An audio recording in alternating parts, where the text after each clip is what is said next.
This is a pearl, and for 2,000 years, if you were a man without one, you were basically a nobody.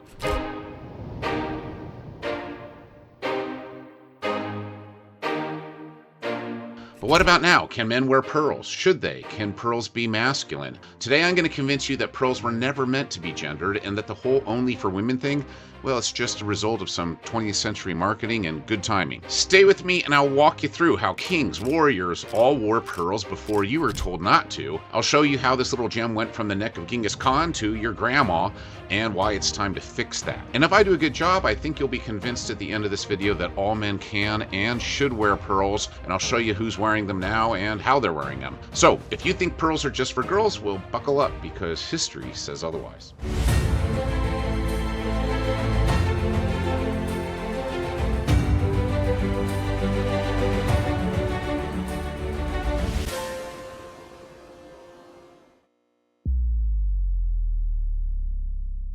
Ah yes, the delicate pearl, so fragile, so feminine, so obviously meant for baking cookies and drinking tea on a fainting couch, right? Well, wrong. Pearls were the original man flex, way before Rolexes. Julius Caesar was a fan. In ancient Rome, he passed a law that only the ruling class could wear pearls, and if you were a female, you couldn't wear them unless you were married to a ruling class man. Well, guess what happened? There were suddenly a lot of new marriages of women to rich guys. And I always talk about this guy when I mention men in pearls. His name is General Pompey, or Pompey the Great. He was one of Caesar's youngest generals, and he was responsible for turning Rome from a colony into an empire by conquering country after country. His brutality to his enemies earned him the nickname the Teenage Butcher. After conquering his third continent, what was considered Africa at the time, he held what's called a triumph. And a triumph was a parade that a lot of these guys would hold. And in this parade, he had a large portrait of himself constructed out of pearls that he paraded around town with multiple pearl crowns that he took from his enemies. It was such a flex that even Caesar was jealous. So try to tell the general that pearls are for girls. Kings have also chosen pearls throughout the centuries. King Charles I wore one on his left ear most of his life, including on the battlefield and even to his own beheading. King Charles II included pearls in his coat of arms, and even our own King Charles III has worn pearls, including the pearls on the imperial crown that he used at his coronation. Now, two of these pearls on the imperial crown originally belonged to Pope Clement VII in the 1500s. King Henry VIII also wore pearls. He wore them sewn into his robes and around his neck. King Louis XIV was famous for wearing pearls and for gifting them to important people in his life. Male priests throughout the ages even wore pearls sewn into their regalia. This guy, George Villiers, was the first Duke of Buckingham. Now, he was considered one of the fashionistas of King James I's royal court. What did he show up dressed in for his portrait setting? Well, yeah, pearls, and lots of them. Now, these are all real men who have worn pearls across the ages, but even in mythology we see men in pearls, and this here is Adonis. In Greek mythology, he was the mortal lover of Aphrodite. He was considered the perfect man, by the way, and of course here he is, depicted in pearls. Now, Adonis aside, you may have noticed that these were all samples of European men, so maybe it was just a European long-lasting fad thing. But it wasn't. Persian warriors would sew pearls into their armor and adorn weaponry with pearls. They literally fought battles in them. Genghis Khan loved pearls and probably plundered villages in them. When Christopher Columbus set out on his famous voyage, he was given a list of treasures to bring back to the king and queen. And top of the list, guess what? Pearls. And sure enough, on his third voyage, he discovered modern-day Venezuela, where everybody was wearing pearls, including, as he noted, the men. Have you ever heard of Pocahontas? Well, of course you have. And guess what the men in her tribe wore, including her dad, chief of the Powhatans? Yes, they were pearls. Here she is saving John Smith from being clobbered by the chief. Try telling the chief that pearls are for girls. Next up, wait till you see these guys, India's Maharajas. Now, Maharajas were the rock stars of old India. They were rulers of princely states up until India's independence in 1947, and many of these kings were obsessed with pearls. Pearls weren't just about wealth, power, purity, and divine favor. To them, they were about style. These guys had treasuries bursting with gems, and pearls, as you can see, were definitely a favorite. Now, I want to point out this one. This is the famous Baroda pearl necklace. In 2007, 2007, just 2 of the strands taken from the 7-strand necklace sold at auction for a whopping $7.1 million.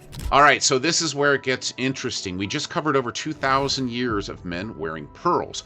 But what happened? How do we go from Caesar to Coco Chanel? Well, stay with me and I'll explain. As you've seen, pearls weren't feminine, they were fierce, they were royal. So why did men stop wearing them? Well, the short answer is marketing. The long answer? Number 1, the pearl cultivation business was formed. Now, every pearl we've talked about so far is what's called a natural pearl. So they're found in that old-fashioned way, divers pulling up mollusks and cracking them open, hoping they're going to get lucky and find a pearl. And in some areas of the world, you might even have to open up as many as 10,000 oysters just to get one pearl.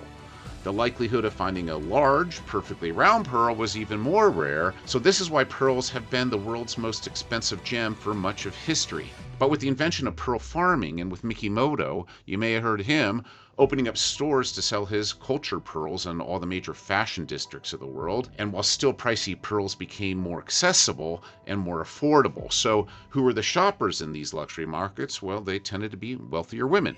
Number 2, women's independence.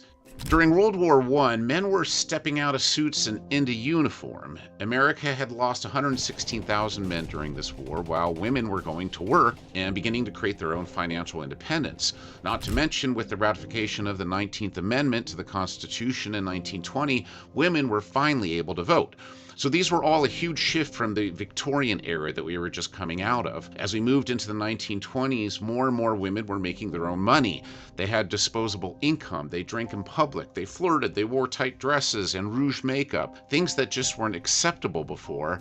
And one of the big things that they were buying? Well, big strands of faux pearls. Think of the 1920s flapper girls with their long strands making noise as they danced at the speakeasies. It was all about making a statement, and at the time, whether it be fashion or action, statement was key. It was a very powerful decade for women. So pearls didn't become feminine because they're soft or delicate. They became feminine because women needed a way to shine in a world that for so long wasn't letting them.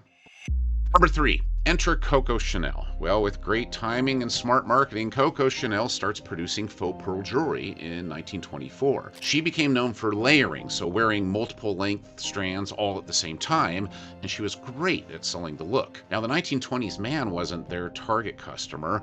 Long and layered strands strictly became feminine. Everybody had them, and pearl culture took hold and grew wildly, kind of like my YouTube channel. And thanks, by the way, I love you guys. With this momentum and all these things coming together at the same time, it was really easy for celebrities to also come on board and solidify the feminine perception for small white pearls. Audrey Hepburn was a great help and wore them so well. There was Jackie O, Frances Howard in Vogue, Marilyn Monroe, Gloria Swanson, Elizabeth Taylor. Well, let's not forget Barbara Bush, Wilma Flintstone, and the Queen, or your grandma.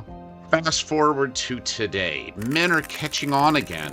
What happened with the female starlets in the 1900s is doing the same thing to accelerate pearls for men in the 2000s. The male celebrities are getting on board and reminding us that pearls don't care about gender, they're for everybody. Guys like A$AP Rocky, Harry Styles, Jock Peterson, Pharrell, Timothy Chalamet, Shawn Mendes, Pierce Brosnan, AJ McLean, Shah Rukh Khan, Jared Leto, Marc Jacobs, Jason Momoa, Mickey Monday, Machine Gun Kelly, and half of K-pop. They're not starting a trend, they're reclaiming history by telling Dave Bautista that pearls are just for girls. And look at all my friends, followers, and just everyday great guys that are wearing them. So this is driving all the interest of great regular men of all ages to reintroduce themselves to pearls, whether it's a traditional white strand, a set of Baroque Tahitians, a single Tahitian on a leather bracelet, or even Tahitian keshis like I'm wearing.